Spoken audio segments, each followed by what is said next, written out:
panjang ya, karena dia sudah menjalani hukuman walaupun ditahan ya.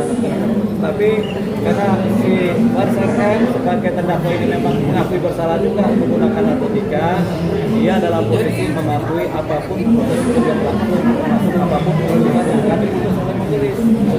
Tapi dalam konteks dakwaan dia adalah sebagai pengedar. Tiga pasal itu adalah sebagai pengedar. Pasal 114, 112 dan 111 itu mengenai pengedar. Sementara dari pembuktian dan saksi-saksi menyatakan bahwasanya Faris RM sebagai orang pengguna yang akut, jadi pengakuan akut gitu.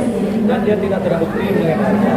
Nah, posisi ini tentunya menjadi dilematis oleh pihak kejaksaan. Makanya kenapa ditunda 2 kali? Karena ini perkara kemudian menjadi perkara atensi di Kejaksaan Agung yang biasanya sampai kajati analisanya kemudian Kejaksaan Agung untuk dianalisa dan akan diputus secara hati-hati gitu. Nah, penundaan ini menunjukkan gejala-gejala ke sana di mana proses pembuatan tuntutan yang hati-hati sedang dijalankan oleh kejaksaan, yaitu Kejaksaan Agung, Kajati dan Kajari.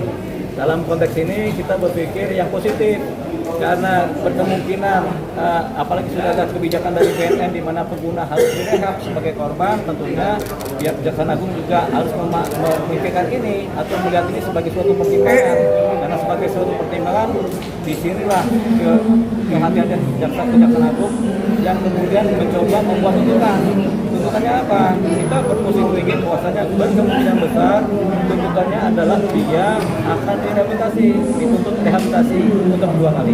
Itu seperti apa sih, mungkin tampak hari tampak makin segar?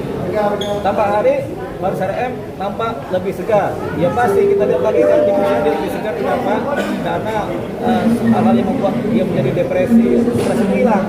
Kecanduannya mungkin karena sudah tidak ada kamera bang yang dia perlukan di wilayah kecanduan kemudian tidak ada, ya sudah kan dia tidak pakai. Karena tidak pakai kemudian mungkin ada pengobatan juga dalam dirinya sehingga dia lebih dekat kepada Tuhan. Itu mulai nilai-nilai yang menyebabkan kecanduan mulai pelan-pelan memudar. Jadi dia menjadi lebih sehat. Apalagi kan ngerokok kan. Kemudian mungkin treatment atau penanganan di wilayah penanganan juga bagus sehingga dia kapannya lebih sehat. Intinya orang sehat itu biasanya tidak depresi, tidak stres. Jadi kapannya dia tidak depresi, tidak stres sehingga segar sekarang. Bang, penundaan ini menjadi sebuah keuntungan atau malah kerugian? Tidak ada konteks keuntungan ini dalam penundaan ini. Kalau itu kita lebih kepada melihat gejala-gejala apa yang terjadi sehingga ini ditunda 2 kali oleh pihak kejaksaan. Tapi oleh pihak kejaksaan kan ini mereka menunda karena kehati-hatian dalam memutuskan tuntutan seperti apa yang akan dibuat oleh mereka.